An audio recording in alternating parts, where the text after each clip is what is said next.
So today we're going to be talking about this Hindi film, which just released recently on an OTT platform, Z5. It's called Sirf Bandaa, Kaafi hai, and it stars the brilliant Manoj Bajpayee. But anyway, this is not that kind of review because it's actually a film about a very high-profile case where a sort of teenager took on a very, a self-styled guru, became a very high-profile case. And so we're actually here to talk about it from the child protection context. And I'll be chatting with Persis Sidhva, women and child rights lawyer, who has worked on in the last decade on 200 or 300 cases linked to women and child abuse and violence, and Atiya Bose, who is CEO at Angan and works on child rights and thinks very specifically about how the system can prevent and respond to child abuse and exploitation. So just to start with, the film itself, before I ask you guys how you like the film, and Atiya, I know you watched it just last night till 1 a.m. But before I ask you that, I just wanted to say that for me, what was interesting is the film just, without much ado, dived straight into the case, and then even more surprisingly, straight into a lot of detailed sort of almost education about POCSO, which is, India's law against child sexual abuse, Prevention of Child Sexual Offences Act 2012. I know that both of you have been part of designing and doing trainings for police and trainings for principals and teachers and parents. And we were just saying, thought this would have been this is a great film to even train a lot of people. So how did you guys like it, and who do you wish, would actually see this film, and what do you wish they would take away from it? Atiya, let's start with you. Well, it was just actually quite refreshing to see a film that gets into so much detail and does it. Manoj Bajpayee is just a supremely good actor and a very compelling actor. And and he plays the lead role. He's the one who does all of the educating on POCSO. And I think that itself is actually a huge boon, because he's he's a very sympathetic and believable character. So, I just have to say, like, as a lay viewer, that I'm really glad this film is out there. I think it's very, very important. And I wish that everyone in the system, I actually think it's a film that's really good for people who work in the system, for lawyers, for police, for judges, these like people who are actually in the nuts and bolts of it, because there's so much detail that maybe for the lay public is like just storyline or story plot or something. But I think just in terms of what you're supposed to do, inside the law, things that happen people tend to think that just what they do, what practice is procedure. But actually this talks about what procedure should be, what the law actually says. And I found that actually really very, very, very, very heartening to see that. Yeah. Persis, what about you? I think for me, whenever there's any courtroom drama, I always look at it from a very technical, legal aspect. Yeah. And in most cases that deal with any legalities or the law or the courts, the first thing I notice is that the judge or the lawyers will, start quoting random section numbers that have nothing to do with the issue on hand. And I think the first time, or one of the few times that I've seen that actual sections of POCSO Act, which were correct, were quoted. So that was like refreshing for me. I was like, thank God someone opened the law and actually read the book. Having said that, there were inconsistencies. It's not that they were not. And primary in that was one of the things that he says was this law came after the Nirbhaya case. Yes. Which, I was like, oh no, like it happened before. So yes, also another thing that he is the central character of this movie, and he is the lawyer of the child. But in reality, the lawyer of the child does not have such a big role to play in the case. It's really the public prosecutor that does the main arguments, that does the cross-examination. The lawyer of the child, if at all the child has a lawyer, has a limited role to play, or rather the system is not very encouraging of that role. So maybe a takeaway from this could be that, one thing that we've always been advocating, that children have the right to engage a lawyer of their choice. And, if the child has a lawyer of their choice, that is the impact that can be made. Yeah. So, that could also be a possible, a possible takeaway from this. Yeah. But also, as Atiya said earlier, to have somebody like Manoj Bajpayee do the educating, the influence of between, popular cinema and just a very responsible, amazing performer, take that on.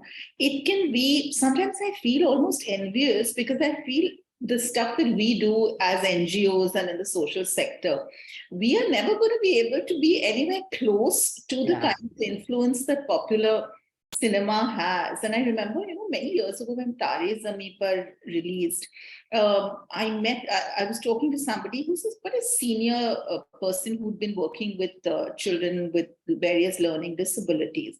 And she said, what Tare Zameen did for parents who were anyway part of the group, it helped parents connect so much and engage with the issue in, it was more than information. She was saying they realized what things had happened to them when they had been undiagnosed. They realized, subtle things they had been doing which were not supported.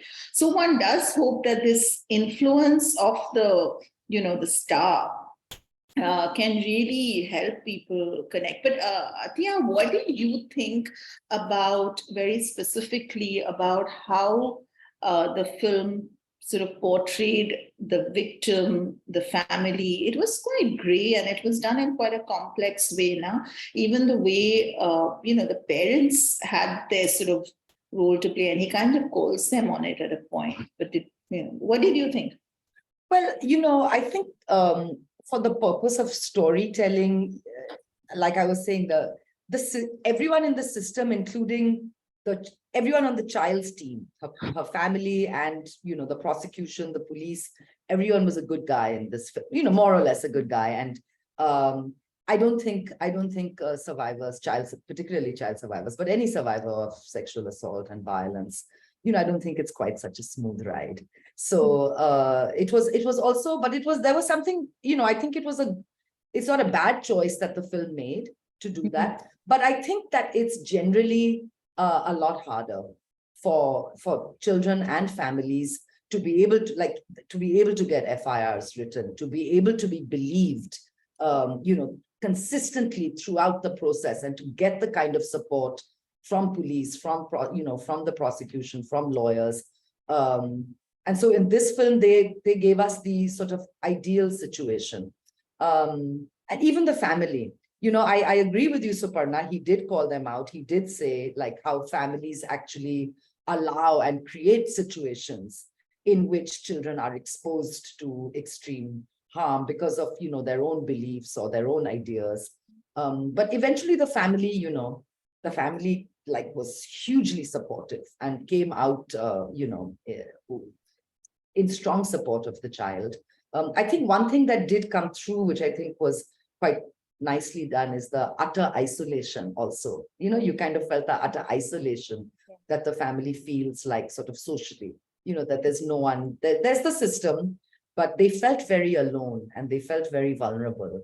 And I think the film did a decent job with that. Also, just the fact of danger. I think the film did a very good job with expressing how dangerous it can be.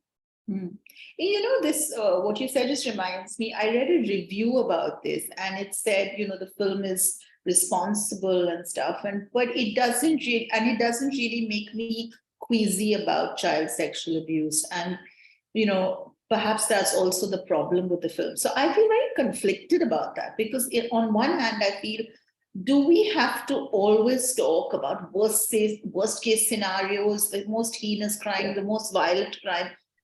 Does it sort of does it minimalize the pain that happens with, another kind of violation? Or should one really be showing that kind of thing to say, it's hard, it's difficult. This is the kind of suffering we're talking about.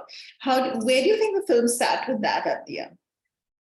I think the film made a very conscious choice to have the protagonist be the lawyer, right? And it didn't actually want to do that whole selling the gratuitous violence and the selling of that. There's something troubling about that for me. It's almost, I mean, there is a gratuitous level, and it's just that if we don't, what are we so numb as viewers, as citizens, as human beings, that unless we see something in graphic detail, we are incapable of feeling like so I think the film actually handled that quite well, and I'm glad it didn't feel like it needed to get into some graphic displays or a lot of detailed stuff. I actually was quite relieved that it chose this path. And Persis, overall, what did you think about the film? And very specifically, in terms of what was sort of highlighted in the law, did you feel it was like it was effective, or do you say, hey, I wish they had also brought up X or Y? So I did feel that, while I agree with Atiya that, the lawyer was the protagonist, but I did feel that the journey of the victim was simplified. And that I feel was a very simplistic view. For example, the scene where she's sitting at the police station and, the FIR, they say, okay, let's go for a medical examination. And I was like, I wish that happened, and I can't imagine how difficult it must have been for that girl to register an FIR against Asaram Bapu, right? And what she had to go through to register it. So I think the victim's journey was in many ways simplified.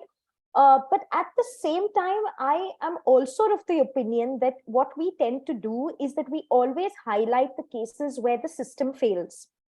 And we must, because, that's what we do. We call the system out.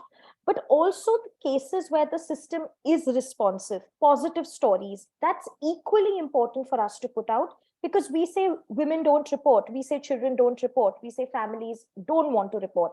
And a large reason for that is the fear of the system. So I think that's a very thin line, and that's a balance we need to maintain, where we call out the system when the system fails. But when the system does deliver, we need to highlight it because it is very encouraging. But specifically from this film's point of view, I felt that I would have liked to see a little more of the girl, not the incident, not those graphic details, but a little more of how difficult and tedious it was for her and her family. And I'm sure it surely was. Maybe a little about what is she doing now? How has she moved on from that situation? It's always nice to know what has happened. And very often with victims, we tend to support them through their journey of justice. But after that, where are they? And, what are they doing now? So I think that could have been an anecdote, or that could have been something that would have helped, from her point of view. And very specifically where the law is concerned, is there something that you feel could have been added, or do you think something was like, for instance, they do talk about the zero FIR, which I think is an important thing for the layperson to understand, but wasn't necessarily stressed on. I don't think a film can necessarily do all of that. But is there anything that you felt was well done or not, was very specifically missing? So, honestly, what I liked is the fact that they brought all those high profile lawyers, and they showed, they actually showed a mirror in many ways to the fraternity as to who, who all represented this man. So I quite like that, actually. I didn't know that. I didn't know who had gone into it. Yeah. So that's the part I like, because I think it's important for people to know that, men in such high places get represented by men who are in equally high places, and it exposes the, the power differential between the victim and the perpetrator. So I thought that part was great. I liked that part. As I said, the sections, the zero FIR, in one point of time, they also tried to talk about the medical examination.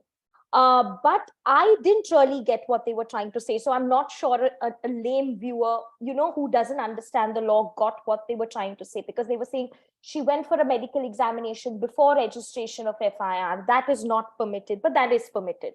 Right? The law says that you can walk into the hospital and get a medical examination, and then an FIR can be registered.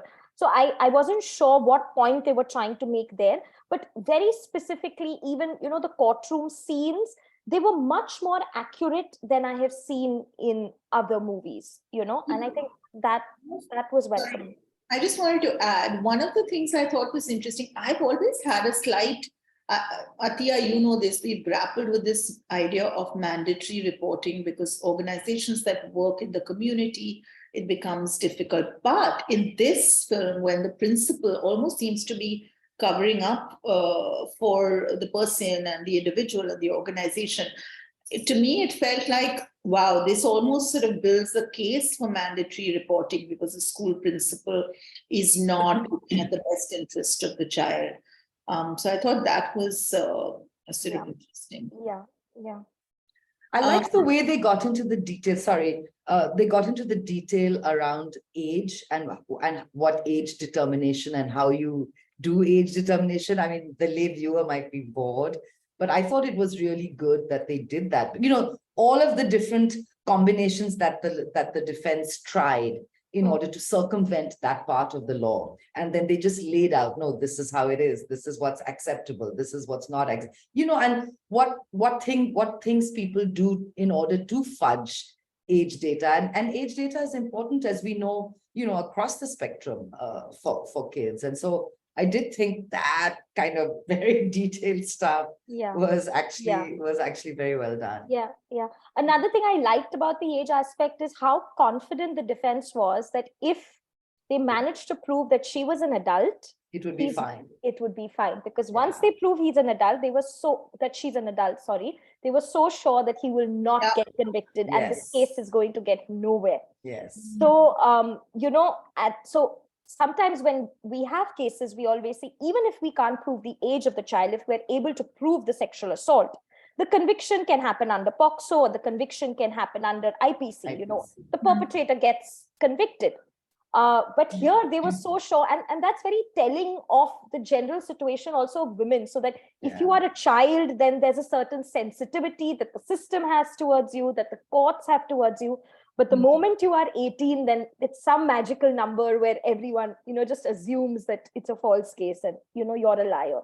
So I think that was very telling, and it was critical.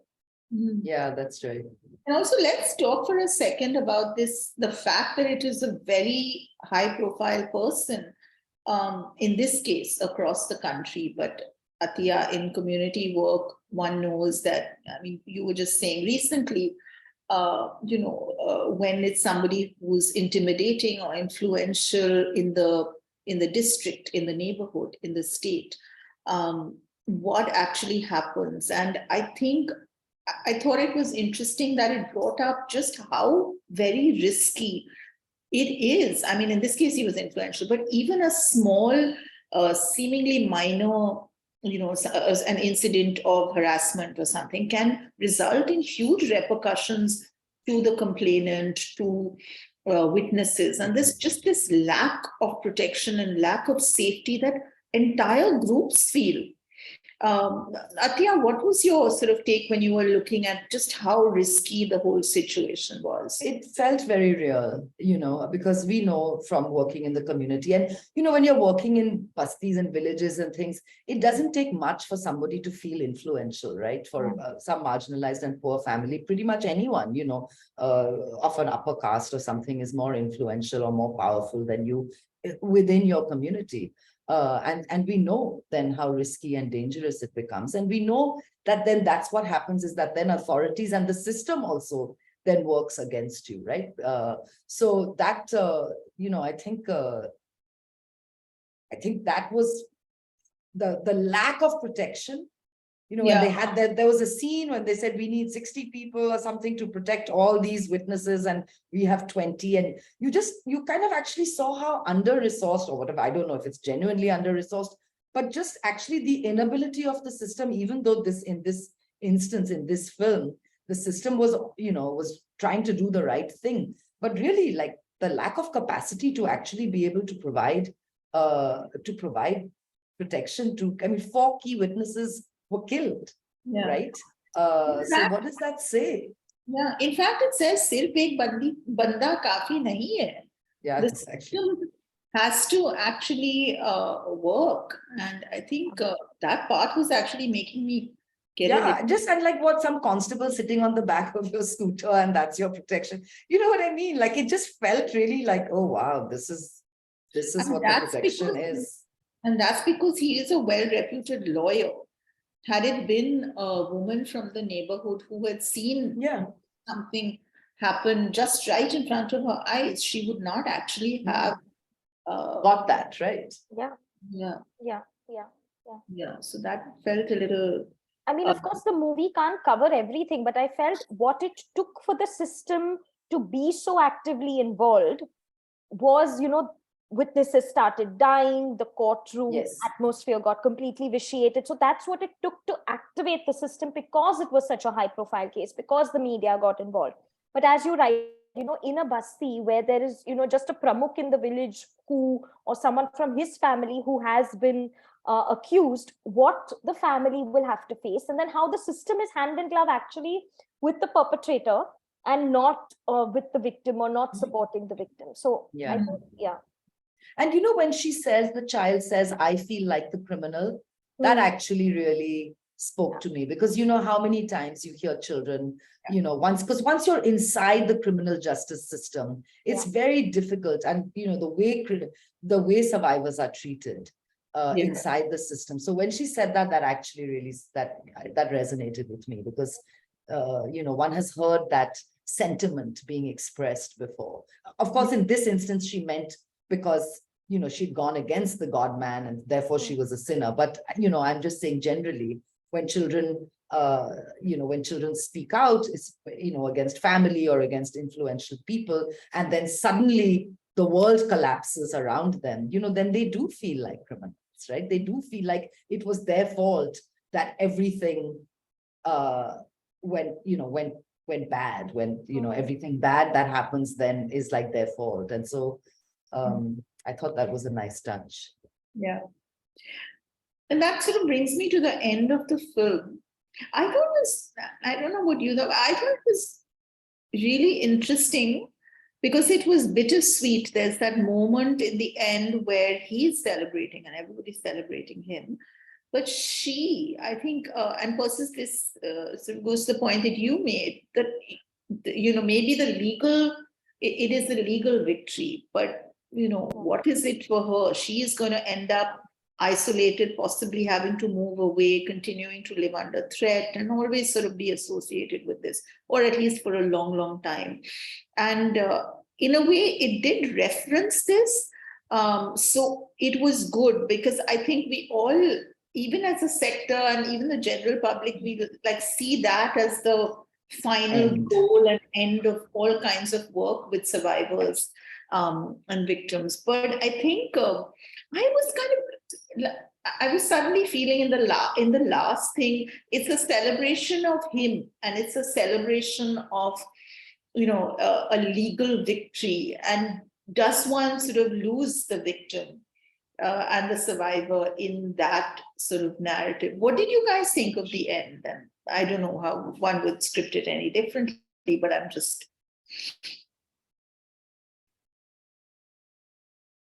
I saw slightly, sorry, go ahead. No, Atiya, go ahead. No, because that last shot of her, for one thing, I felt like finally there was release, because you've not seen any release. This kid had been told, be strong, be strong, be strong. She's always all covered up, right? And so it was that moment when, like, it just felt like that silent scream that she, so it was like they gave her that release, but yeah, that's all she got. I mean, I think it was left kind of telling, like where the process ends. Yeah. And I think that's something we've all always felt, right? That the criminal justice system isn't enough. It's supposed to deal with perpetrators. It has no role to play with with the well-being of survivors, right? Like that's that's a whole other set of work that needs doing and doesn't ever get that, right? Sorry, Persis, you were saying. No, I think it's important because it kind of reflects the fact that the legal case, as Atiya was saying, is only part of her journey. So the legal case is one aspect, but everything else that she has to deal with, the relocation, the education, the mental health support, the financial problems and hardships that they would have obviously faced, you know. So I think it's important. So for him, that was the end, because for a lawyer, once the case ends, it ends, and here it ends with a victory. So it's great. But for her, it's only a part of this long journey that she has. So I think that's critical, and that's important for us to constantly recognize, and for the movie also to recognize it in a way. Wonderful. So I'm going to end here. It was great chatting with you guys, and maybe keep seeing more and more things in the mainstream about child safety, about child rights, about child protection. And may the tribe of people like Manoj Bajpayee and these filmmakers, may that tribe increase. Okay, thanks, Persis. Thanks, Atiya. Bye. Thank you, Suparna. Bye. Thank you.